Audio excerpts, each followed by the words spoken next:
A lot of Americans dream about leaving the United States and starting a new life elsewhere, but few rarely ever do it. Today I'm sitting down with someone who made that decision to leave the United States and move to Punta Cana. And today we're going to talk about what that decision looks like in real life and not the vacation version that you see on social media. We first crossed paths online. I seen on TikTok, I would like some of her content, she would like some of my content, and before long we was commenting on each other's video. And about a month ago, I took a trip to Punta Cana and we finally had a chance to meet. And after hearing more about her story, I knew that this would be a great conversation to have on my channel. So today we're gonna talk about her journey and what made her actually leave the United States, her biggest surprises about living here in Dominican Republic, and what life has been like for her actually living in Punta Cana. So let's get to it.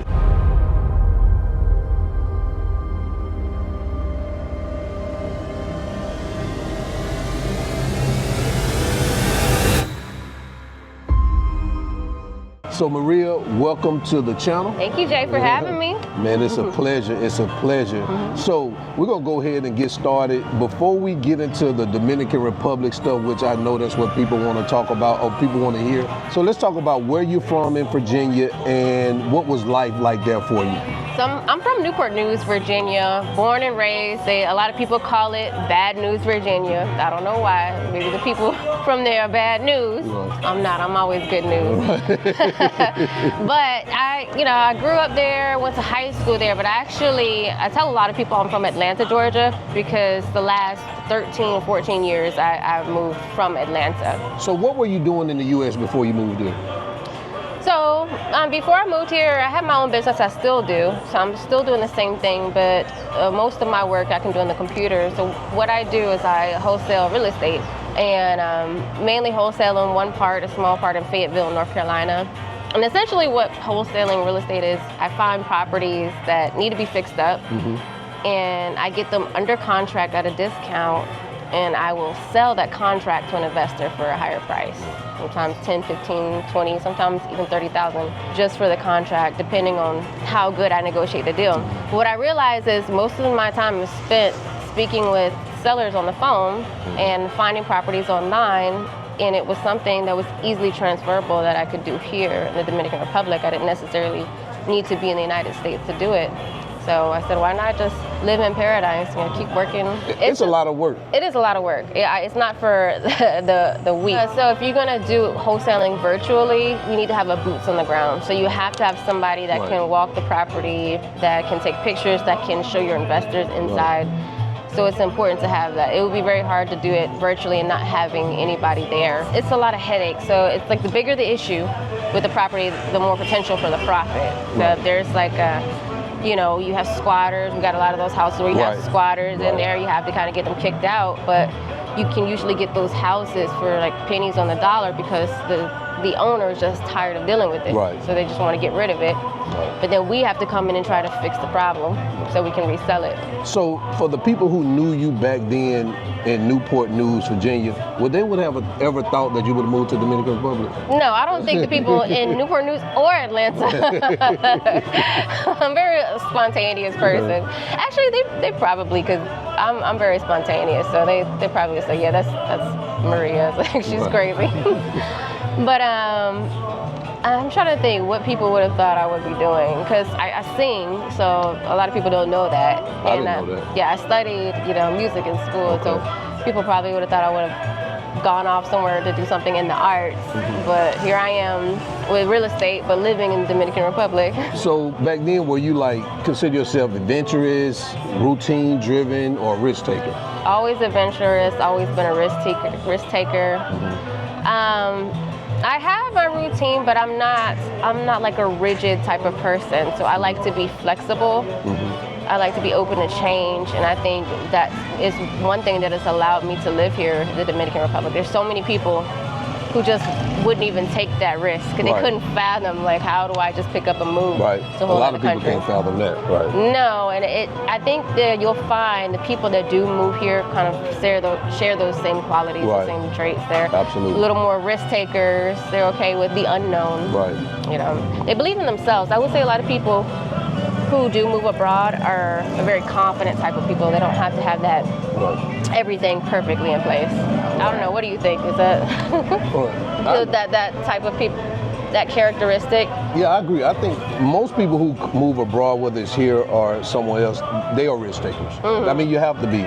To leave a place where you're comfortable at, where you got all your roots are planted for at least 20 years, and to get up and move all that over, for me, it was 45 years. Yeah, that's to get up and just move, you got to be some type of adventurous, or you got to be on smoking something. So neither one of us are smoking, but we're adventurous. Right. So when did Dominican Republic enter your life? Was it vacation, relationship, community? When did it enter your life? I'll tell you the first time I visited Dominican Republic, and I actually didn't have a really good experience the first time. It was back in 2019, and I had just broken up with my partner at the time. So when I came for vacation, I was so sad. I came in August, so it was like death. It was so hot. And the place where I was at didn't really have good AC. They didn't have hot water, so I was just sitting there like, oh, about to die in the heat. And on top of it, I was in Punta Cana. You was in Punta Cana, okay. I was in Punta Cana, but I was like, and it was, I mean, they've built so much since then. It looks so different now. Right. But then I just couldn't really enjoy it because of where I was mentally. So I didn't really have an appreciation for the country then. Then I came back, fast forward 2024, and I made up my mind. I said, I'm going to enjoy it. It was like around the same time I came in end of June, about July. And I said, this time is going to be different. And sure enough, it was. And, you know, I was in a better space mentally, and I appreciated the country more. It was still hot, but, but that time I had AC and then also hot water. So the amenities were a little bit different. Right. And so I was able to appreciate and enjoy the country even more, even without the hot water, because there were some areas I stayed that didn't have that. You know something, you said one thing that stuck to me just now when you said you were here. You came, was a vacation, and you enjoyed yourself, right? Yeah, back in 2019? Right. I did, I tried to, but I was in such a bad place mentally, I couldn't. You know? So it made me think, because people come here and they enjoy the country, but it's one thing to enjoy it, and it's another thing to appreciate it. And I think where you and I have gotten in our journey here is that we appreciate it. Oh, yeah.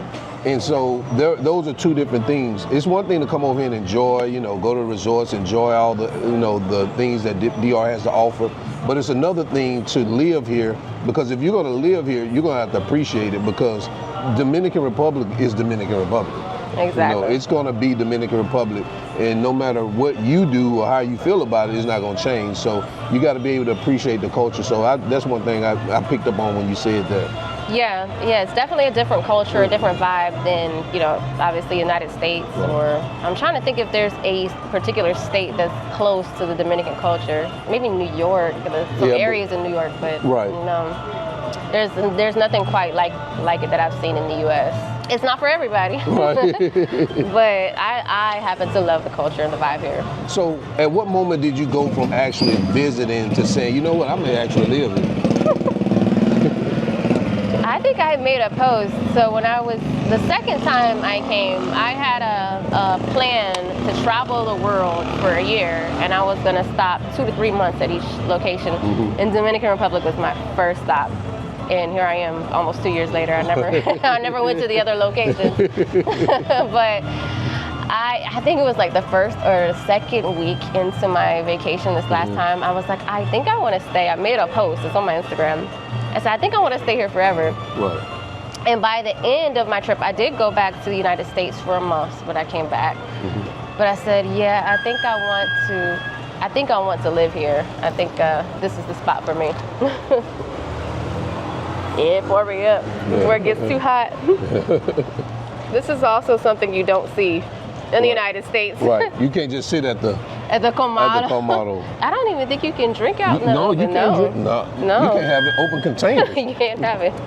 You know what? If we was in the States, we'd be in jail right now. I don't think I was made for the Mom, States. hey, I need bond money. Well, my personality type doesn't fit with all of the rules and the regulations of the United States. Right. I like it. It's much more of a free spirit here, free vibe. Rules are they're recommended, but they're not necessarily enforced. Right.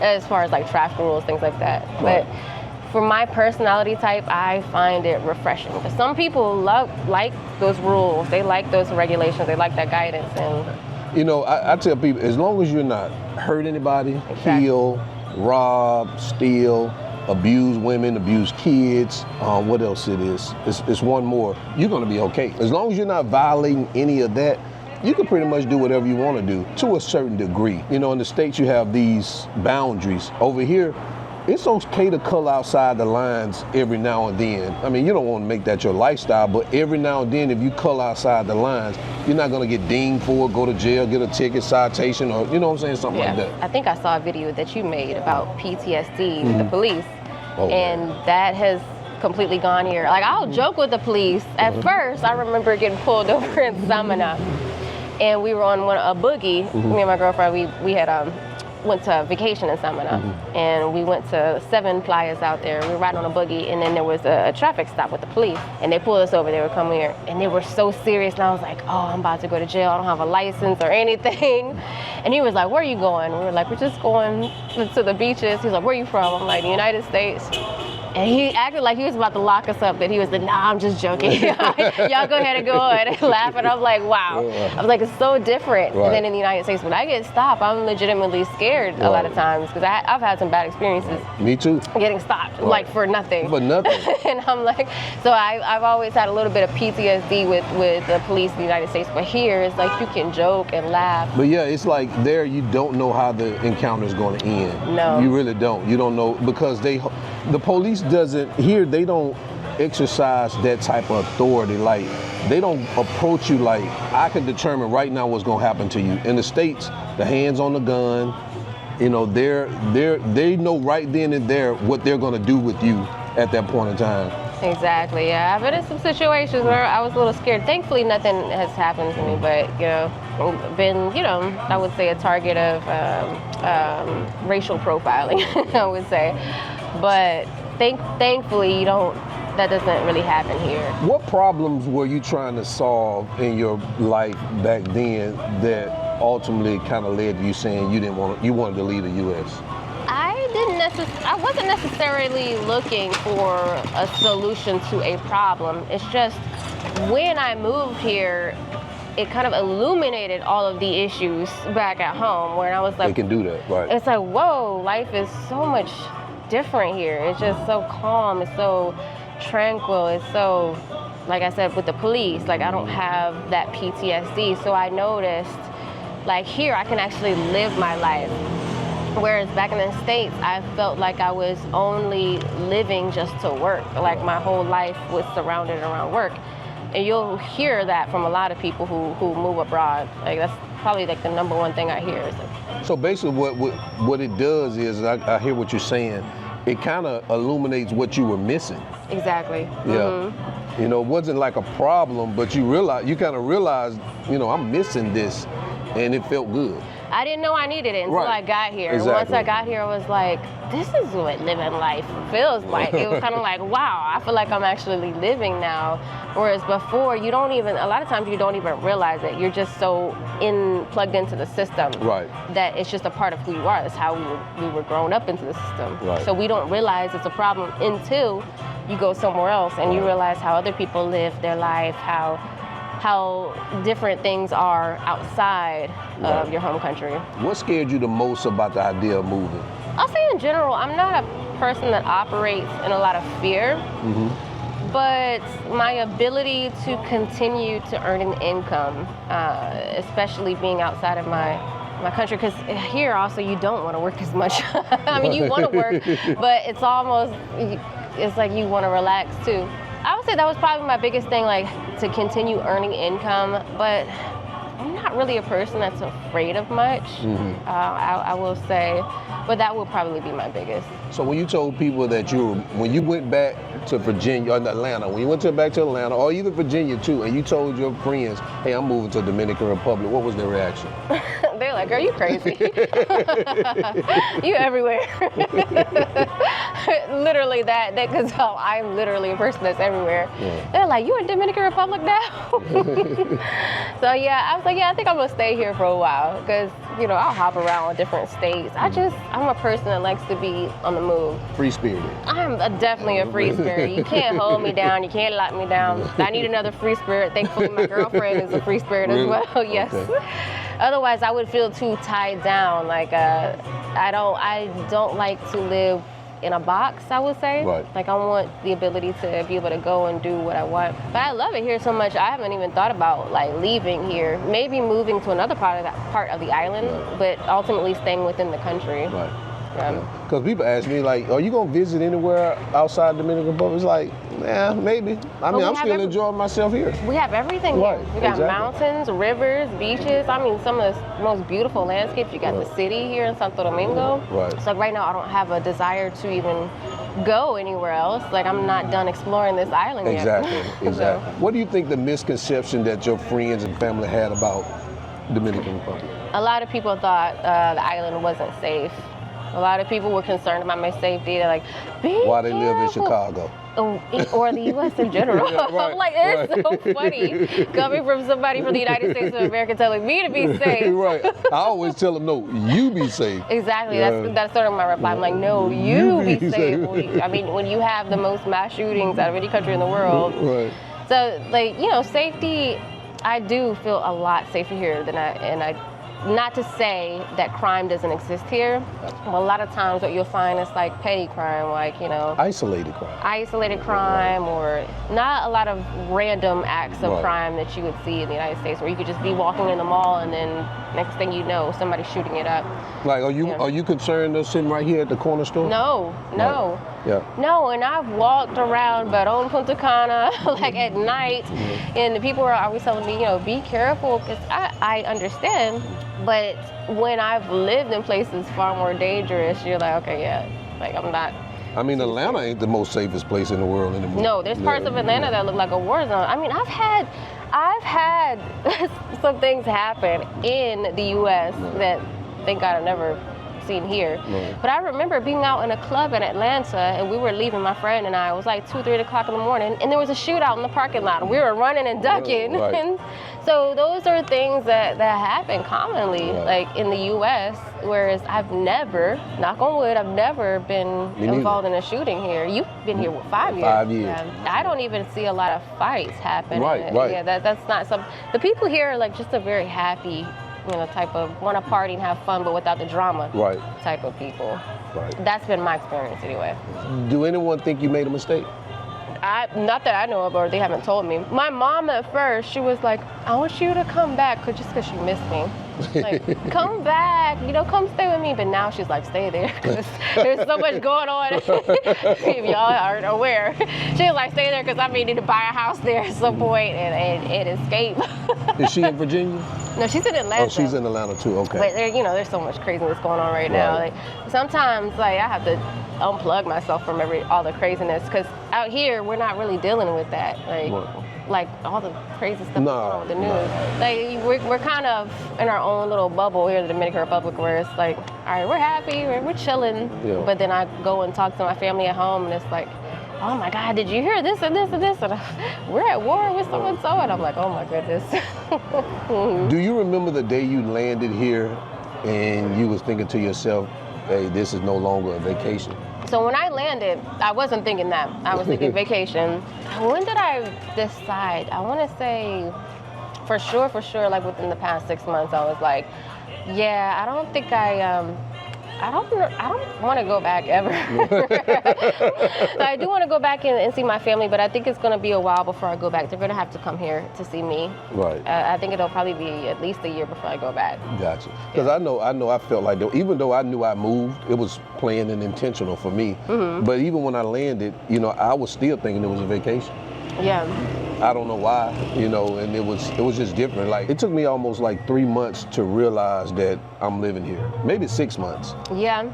That I was living here. I still struggle with that sometimes. I know I'm not on vacation, but life here just feels so different. Feels like one. It feels like you're on vacation, right. Even though I'm working now, and I'm actually working more, especially with my social media, things like that. But it doesn't feel like work, if that makes sense. Right. So it's like vacation, little work, but I can't describe it. So what was those first few weeks like for you emotionally when you landed for the last time knowing that you were gonna stay here? In the beginning, I will say I was a little nervous. Going back to like, what was I afraid of? I was a little nervous. I was still very much in my American mentality mindset. So always having to be in a rush, always having this to do. So like the first couple weeks I was vacation mode, and then after that I was like, okay, I have to focus. I have to sit down and work. Right. And I was very on edge a lot more than I am now. Right now I'm calm. I work, but I don't let things stress me out like they did back then. And like in the States, I felt like I was a high stress person. Like I had a lot of anxiety because I always had something to do, like a to-do list, and I had to get it done or the world would end. Right. And now it's just not that way. But in the beginning, I will say I was a little stressed, mainly because of work, in the conflict of, being in this beautiful environment, not always wanting to work to, okay, you need to sit down and work. I don't know if that makes sense, but it's like, okay, no, you can't go to the beach every day, you gotta work. And just having that pressure to always be working. Now I work, but I don't feel as much pressure. Right. That makes to sense. me, it makes sense. Yeah. People don't understand that until they actually come here and see for themselves. Like, it's a different environment. It's different, and not to sound like all conspiracy theorists, but it feels very much like the Matrix. Like, like we were once in the Matrix, and then when you come out of that, you can see things a little clearly. That was my experience. Everybody's experience is going to be different, but so many people share the same type of experience. So it's like. And that's a good point. It's people that come here that, they can't do it. They everything we talk about, they hate it. You know what I'm saying? And it's fine. It's not for everybody. It's not for everybody. But if it's for you, trust me, you're gonna enjoy it. What was that first cultural shock moment for you? The driving. The driving. Oh my God! I remember just praying on the road, and I was in a car. I wasn't even on a motorcycle or a bike. Now I drive on a motorcycle. Well, I don't. My girlfriend does. But just the way they weave in and out of traffic, just nonchalantly, people not looking, crossing the street, and I was like, people don't look when they cross the street here. Like you almost got hit. The culture shock of just the traffic here, like rules are suggested, not necessarily follow. Traffic rules, right. Yeah, the traffic rules, let's clarify that. Yeah, and I'm sure even more in Santo Domingo. That's where I got scared the most, was actually coming here in Santo Domingo, the way they drive out here. Right. You know what? I like some of these suggested traffic rules, like you don't have to come to a complete stop at a stop sign. I kind of like that, because when you're in the States, you got a ticket for that. You know that? In the States? Yes, for not stopping at a stop sign. Like, come on, man. And then there's nobody coming. It's like, it's okay. I ain't saying you run the stop sign. You roll up, you just don't completely stop. Exactly, you don't completely stop. And they will give you a ticket in the States for that. I like that here, that I don't have to come to a complete stop, look both ways. When I'm seeing already, when I'm pulling up, there's nobody's coming. And something else that's weird, and I know we're comparing Dominican Republic to the United States, which the United States is a whole lot bigger. Right. But I'm even comparing Dominican Republic to my state of Georgia. I see a lot less accidents here than I do in the States. I don't know if that's been the same for you. I don't see a lot of accidents here. I don't know if I could say that. You see more accidents here? Well, I would say this. Because when I was living in Florida, there was always an accident on 95 South. I always saw accidents in Atlanta. But I can't quantify and say I see more there than here. If I had to guess, I would just say, based on how people drive here, I would say it's more here. Probably more, but not that I've seen. So I've been here 2 years, and I've seen, I would say, 4 accidents. You know what I would probably say too? I think it's more fatal accidents here than. No, I've seen more fatal. I've seen more fatal accidents in the States. But like I said, that's just been my perspective. I'm not saying that there's more or less here. Right. But I haven't seen your experience. Okay. Yeah. What was the hardest part about your first 6 months? Oh man, the hardest part is, so I had talked about this in another video. People, a lot of times they think when they move to another country or move abroad, that's going to solve all of your problems, all your issues. And that's not the case. A lot of times it will magnify it because you have more time to sit down and think about stuff. So I went through this some people call it like dark night of the soul kind of experience, where a lot of the stuff that I was probably running from in the States, like anxiety, depression, trauma, that starts to magnify here because you have more time to think about it. You're not, I will say your saving grace in the United States is you don't have the time to think. You're just a robot. You got this, go to sleep, eat, do it all over again. And then on the weekends, everybody's partying, drinking, like dreading, waiting for Monday. But when I got here, it was like a lot slower, a lot less chaotic. And so I had to sit in a lot of those uncomfortable feelings. So for me, the hardest part for me was facing myself the first 6 months. But it's going to really reveal yourself to you. It did. And I was like, oh man, I got a lot of stuff that I have to heal.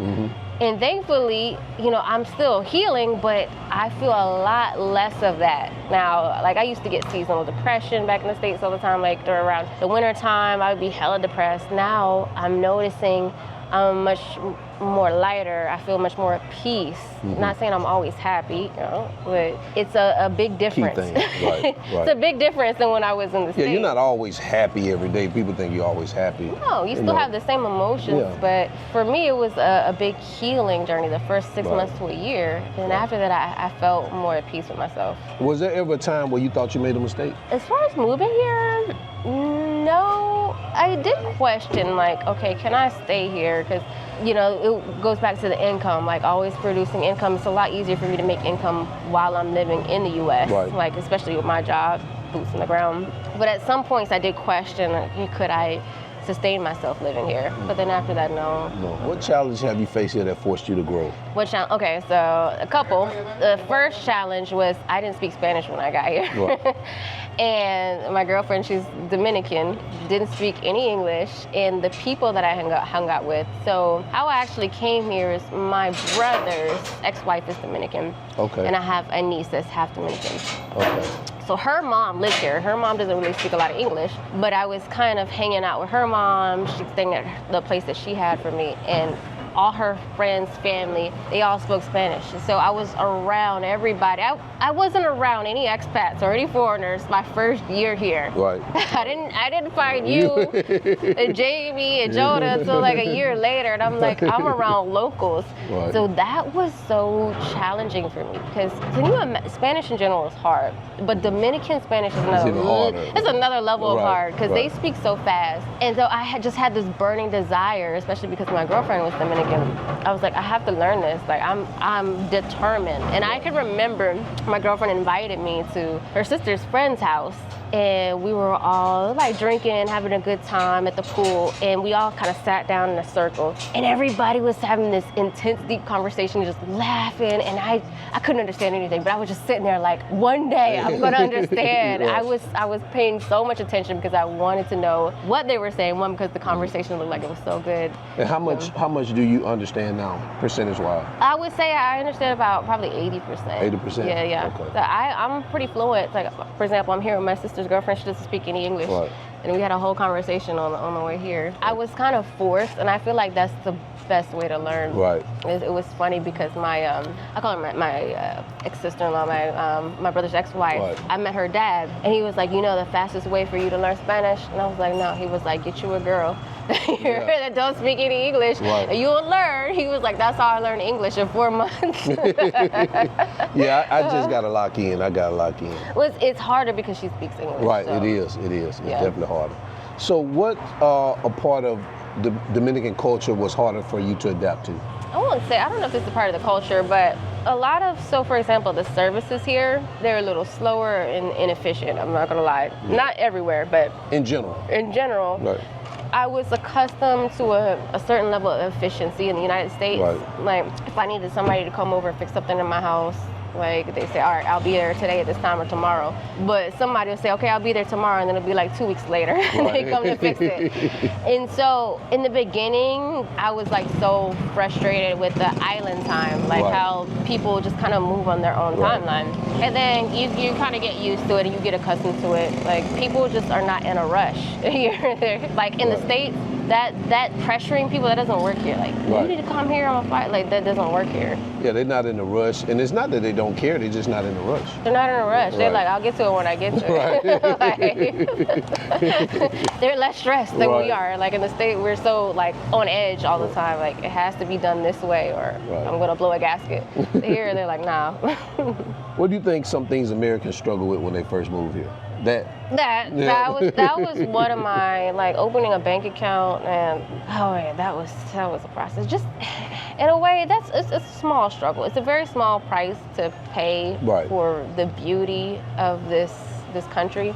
I say the same thing. It's a very small price. Very small, because at the end of the day, you get accustomed to it. Some other things that I miss, but I also appreciate that they do this here, is self-checkout. Right. I miss self-checkout in the States, but because every time I go into Serena or Olay or not Bravo's new where we're at, there's always a line. It's like packed every time I go in, but I appreciate that they give people the opportunity to work, because, with self-checkout, that removes jobs. But things like that, or being able to open a bank account online, like going to my phone and be able to do a lot of things. Like here, it's kind of like a blast from the past, like back in the 90s. So you have to go inside the bank to open up everything, shopping. There's no self-checkout, so you have to wait in line like everybody else. We got one self-checkout here, is at Serena Market. Really? Yep, they have a self-checkout here. I do feel like that's gonna, once the country is starting to adapt more, that a lot of jobs will be lost, which that's why I don't complain a lot. Is because the job industry and the economy is already bad. Yeah. If you go from all those 25 lines in La Serena to self-checkout, then about 20 people are gonna lose their job. Well, more than 20. You're talking about a shift. But one shift, about 20 people lose their job. So it's an inconvenience, but it's not worth people losing their jobs and their livelihood. Yeah. Right, I agree with that. You moved to Punta Cana. Why Punta Cana specifically? It was by chance because of my family. They live out there. They have a house out there. So my Dominican family, I call them. But honestly, I'm thinking now about moving to Santiago. Oh, really? I'm thinking about it, yes. I like Santiago because there's a lot more to do. Then you have the mountains, and it's a little smaller than Santo Domingo. Santo Domingo it's too much traffic, although there was a lot of traffic when I went to Santiago.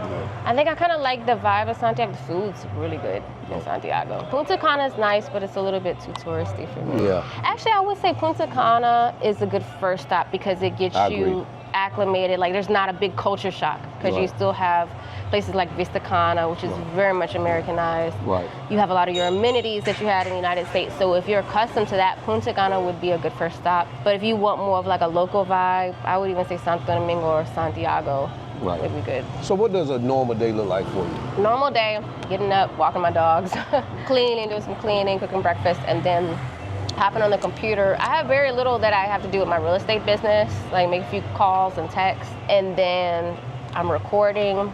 I'm reaching out to other content creators. I'm going around different areas of the country. Right now, over the past month, it's been a little busy with the social media. Right. I see you growing. People have been reaching out and wanting to do more and more content. So now I'm doing that. Joanna and I have sold a couple, which I was very shocked that we've only been doing this for a month now, and we sold some properties. So I partner with a realtor here and send her referrals. So it's things like that. And then, sometimes I'll just go to the beach. I'll just relax. I have, a pool right outside my apartment. I'll go in the pool. It's very chill. Or the gym. I always go to the gym. I see you posting about you in the gym. Yeah, the gym. I tend to go like in the middle of the day, like around 2, because there's not a lot of people there at that time. Gotcha. Anything about the U.S. you miss? My family. Your family? My family, friends, like my family and friends are there, so I always miss hanging out with them, but nothing specifically like located. Oh, you know what? I miss Chick-fil-A. Yep. I do miss Chick-fil-A. Right. I also miss, and I'm sure you have more variety here, but in Punta Cana, it's not a lot of variety as far as food options. It's mainly just Dominican food or seafood is what you're gonna get. But I'm a type of person that likes to eat a lot of different types of foods. So Korean, Chinese, Jamaican, and I like good, authentic, like Jamaican food, authentic Korean. And I find more of those places, specifically in Atlanta. Not every state's like that, but in Atlanta, I had a lot of variety, which I did like. So how does quality of life differ here than in the States? In so many ways. I just made a video about this, but the first way is that life tends to slow down. So you kind of get acclimated to not being in a rush. Like, okay. So my to-do list is a lot smaller than it was before. I also say, this is a big one for me that I'm now noticing, is the the food here. I didn't realize how bad I was back in the States eating a lot of the food that they had there. I made a video how inflamed I was because a lot of it's genetically modified, synthetic, or covered in pesticides. So we're not really eating real food. And then when I came here, because I used to have a lot of gut issues back in the States, all of that went away. All of my gut issues, my inflammation went down. I've never had any gut issues since I've been here. Wow. And I don't eat particularly that healthy. Me neither. I mean, we're sitting here drinking Presidente. I told somebody, I was like, the beer is even healthier here. I don't even get hangovers. Like, the beer is healthier, the alcohol is healthier. So those were the two biggest things that I noticed. Like, my health, like I felt a lot better. And then also time slowed down a little bit for me. And how have you changed as a person by living here? I feel like I'm a lot less anxious than I was. Same here.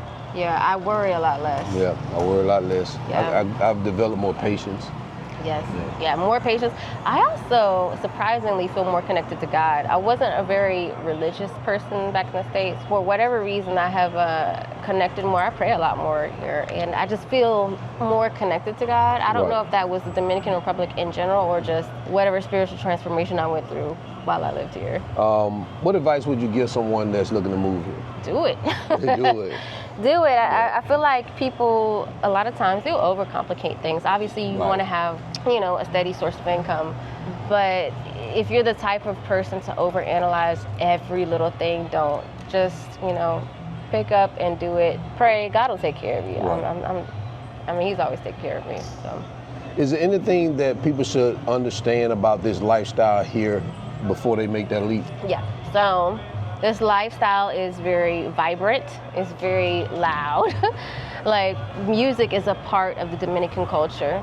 So you'll probably hear music in almost every corner, every block. Some people will appreciate more quiet. And not to say that there are not places that you won't find that are quiet. It's just the Dominican culture is more loud and vibrant and friendly. I would use the word, me personally, I'll tell them that it's social. Social. Yeah, definitely. if you're an anti-social person, you're gonna feel weird here. Yeah. And they're gonna think you're weird. Exactly. So yeah, if you're a little antisocial and you like your space, may not necessarily be the place for you. Although you can find that here. Right. You can. It's just not really a part of the Dominican culture. Right. Mm-hmm. Exactly. If you could sit down with a version of yourself 2 years ago, what would you tell yourself? I would also tell myself to do it and stop being scared. I think our own fears and our own anxieties hold us back more than anybody else in the world. We hold ourselves back a lot of times. We talked a little bit about Dominican Republic, so let's talk about social media, because that's how you and I came into contact, through social media. I actually crossed paths on TikTok. So tell us a little bit how you got into social media. So, and was TikTok your first platform? For my Dominican content, yes. Mm-hmm. TikTok I had made one post randomly and it just kind of blew up. And so I decided to keep making content because I saw that people were really connecting with it. Mm-hmm. And then I moved over to YouTube and Instagram around the same time. Mm-hmm. And for whatever reason, people found me more on Instagram, and my Instagram just took off literally just within the past month. Like, we're like almost 20,000 followers in 1 month. Right. And what I've noticed is, people are appreciating the content. They're liking my style and my vibe, and everybody has a different style and a different vibe, and they're going to connect with other creators more than others, and that's fine. People like somebody that's relatable, like I'm showing you how to get from Punta Cana to Santo Domingo on a bus, right. Like for like $10. Yeah. Things like that, people really appreciate. And it's so weird. The other day I was in Punta Cana at the beach, at Bávaro Beach, over by Solis, and somebody says, "La Gringa Dominicana," and I'm like, what? Mm-hmm. Actually, I had 2 people that same day came up to me and was like, "Oh, we watch your content, we follow you," and wow, I was like, wow, it's the first time that's happened to me. So. I was about to say that because you told me I was a celebrity, but you're becoming a celebrity too. It's a little weird. Like, I'm not accustomed to people coming up to me. I'm not bad. Like, I talk and hang out, but I was like, whoa. but I'm Dominican famous Right. a little bit. I'm not gonna let my head blow up. Not that famous. But you're getting there. I mean, the more your platform grows, the more visibility you get, the more people are gonna know you, the more people are gonna want your time. And so time is a currency, so I can't unfortunately give it to everybody, but what I'm thinking about is hosting more lives, because people have a lot of the same questions over and over again. Exactly. So things like that. But yeah, I mean, it's nice, honestly, because I've connected with people like you, with Joanna, with other content creators. I'm meeting people who are, expats and foreigners who want to move here, and a lot of them are inspired. They see that, hey, she can do it, I can do it too, and so, I feel good about helping people make that leap, because I know it's a little bit scary. Yeah, and I like the fact that when you look at yourself, myself, Jamie, Jonah, Nicole, and some of the other content creators here, is that everybody has their own perspective, and everybody's pretty much different. I'm a black male. Exactly. And I live here in Santo Domingo. You're a black female in Punta Cana who's solo, who came solo. Jamie is a white male, lives in Punta Cana also. Jonah is from the diaspora. Yeah. Live here, same as Nicole. She's a female, live in Harbor Court. So everybody has their own different perspectives. I like the fact that there's a diverse set of voices that is representing Dominican Republic, where people can say, okay, which one of these people that I align with the most? Because I think all of us got some of the similar audiences. Yeah. Yeah. We do, but yeah, people are gonna align with, Jamie more than you, or you more than me, or Nikki, more than Jonah. So it's diverse, much like the island. The island is very diverse as well. Have you spoke to Nikki? I have not. Yeah. I have to add her to my. I mean, if she wants to, I'll be in Jarabacoa, hopefully in April. So I'll have to get with her. Nikki.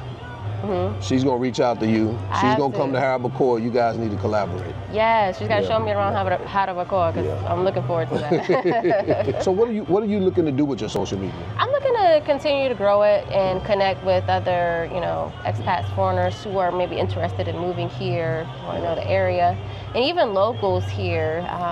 Not to plug it, but Dominican Bridge maybe coming to Punta Cana. Okay. And so. Okay. Some networking opportunities for other expats and locals, just growing the community, really. I like that, Dominican Bridge, and I like that. Maybe, yeah, that's a secret plug. I like that. I know how it is, because even when I got on social media, I kind of I went from, I was starting on YouTube, and I went from 0 subscribers to 10,000 really fast, in 2 months. Wow. And so you really don't know what you're doing. It's I'm just going to go along for the ride right now and see where it leads me. And right now it looks like, that's where you are. I just got to see where it's going to take me. And so far it looked like it led you into a space, into real estate out as well. How are you liking that? I love it. I mean, it's something I'm already familiar with, but this time I don't have to worry about the paperwork. It's a good partnership that I've formed with Joanna. Joanna's awesome. She's very knowledgeable. And so I like to do what I like to do, which is social media, marketing. I like to go out and make content. Right. And she knows more of the aspects of real estate. Absolutely. So when I refer her somebody, she will show them the properties, tell them all the legal things that they need to be aware of, and everybody's happy. Yeah. So I get eyes on her, and then she gets them the house or the property that they want. It's a beautiful thing. I've seen the videos you guys make. I think it's beautiful. I like it too, and I love seeing the different areas of Punta Cana and Santiago. We'll probably do Santo Domingo next, and what you can buy in here. It's interesting. A lot of people don't know. A lot of people didn't even know that you could buy properties for less than $100,000 in Punta Cana. Right. And now we just sold 3. Y'all sold 3? That's great. That's great. Because people were like, what? You could buy something for less than $100,000 in Punta Cana? You're like, yeah. So I also noticed that you were getting into helping people in the work from home space, remote work. Yes, because that was the number one question that I got. So I show people a lot of the beauty of the Dominican Republic. And a lot of people are like, I want to move, but income. How can I create a steady income? And so what I did is I started to curate a list of work from home jobs, remote jobs that are approved specifically for the Dominican Republic. So you can actually be in the Dominican Republic, jobs, you will earn in US dollars. And so I'm putting that list out every month, and then, you know, a lot of people are applying for these jobs, so it's a little competitive. And I created a course if you're interested on how to actually start winning some interviews and winning these jobs, because there's a lot of mistakes that people make when applying remotely. So if you're interested in that list, just, you know, follow me at La Gringa Dominicana 1 on Instagram or on TikTok, and that list is right there in my bio. One last question. Do you see any differences between the U.S. and the Dominican Republic? Yeah, there's quite a few differences, but there's one in particular I want to talk about, because we were actually talking about this, me, Joanna, and Anthony from Dominican Bridge in Santiago. And we were just sitting there, and we were like looking around like, does anybody know what day it is? And we were like, actually, no. And it was like, does that happen often? Like, where you just, time just stops or slows down, nobody really knows what day it is. And I'm like, that actually does happen a lot. I'm like, all right, today's Sunday, right? It's not Friday. And we were just talking about like how it's not necessarily a bad thing, because in the U.S., everybody knows what day it is, because we're always waiting for Friday. We're like, all right, we're waiting for Friday so we can, you know, take the weekend, and then we kind of dread Sunday, because Sunday means that we have to go back to work Monday morning. But here, Sunday is a day where a lot of people are off. There's a lot of businesses that are not even open. And you just hang out with your family, your friends. A lot of people will go to El Campo on Sundays, or to the beach or the river. Or the river, and just relax. And so Sundays here are very different than Sundays in the States. You know? Sundays in the States, people are hungover from Saturday night, and then they're like, oh, I gotta go to work Monday morning. But yeah, time also does seem to stop here. I don't know. Maybe you can ask your followers who live here if that's the same for them as well. Absolutely. Where can they find you at on social media? So you can find me, I'm on TikTok, I'm on Instagram and YouTube, La Gringa Dominicana. If it's TikTok and Instagram, it's La Gringa Dominicana #1. But yeah, you can find me on all of those platforms. So guys, there you have it. Another perspective from an expat, a female expat that moved from Bad News, Virginia. No. Bad News, yep. Bad News, Virginia. Yep, that's right. Bad News, Virginia. I'm Bad News. she says she's not bad news, she says she's good news. To the Dominican Republic, and is having a wonderful experience here. So guys, if you're interested in what your budget would look like living here in Dominican Republic, I created what they call a DR cost of living calculator. You can pick that up when you sign up for my weekly newsletter. And until then, guys, remember, always keep your goals at the forefront of your mind. Always live in the present, because that's the only way you're gonna live your best life. And we out. Peace. Peace. Je begon to my best life, yeah. Je begon to my best life, yeah. Something you and me, oh. Je begon to my best life, yeah. Jumping, flexing,